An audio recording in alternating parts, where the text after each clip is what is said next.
Puasa 6 hari sahaja lagi dalam bulan Syawal, kita akan dapat pahala puasa seperti mana puasa sepanjang tahun, tuan-tuan dan puan-puan.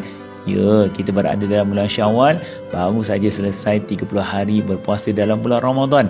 Nabi menyatakan, kalau sesiapa yang berpuasa 6 dalam bulan Syawal, pahalanya seperti mana yang saya katakan tadi. Caranya mudah saja aku berpuasa esok, puasa dalam bulan Syawal kerana Allah Ta'ala, ataupun saja aku berpuasa sunat dari 6 hari dalam bulan Syawal kerana Allah Ta'ala. Jadi tuan-tuan dan puan-puan, tahu tak, puasa ini boleh kita lakukan sama ada nak selang ke, nak berterusan ke, tak jadi masalah. Ada orang buat 2 hari raya terus dia berpuasa, itu di antara yang paling afdal lah. Dan ada juga minggu ni buat 2 hari, minggu depan 2 hari, dan minggu sekali lagi 2 hari juga. Boleh tak kalau nak menggabungkan puasa qada dan juga puasa sunat? Sebagian ulama membenarkannya. Jom sama-sama kita mengamalkan puasa 6 dalam bulan Syawal untuk mendapatkan kebaikan di sisi Allah dan juga baginda Rasulullah sallallahu alaihi wasallam.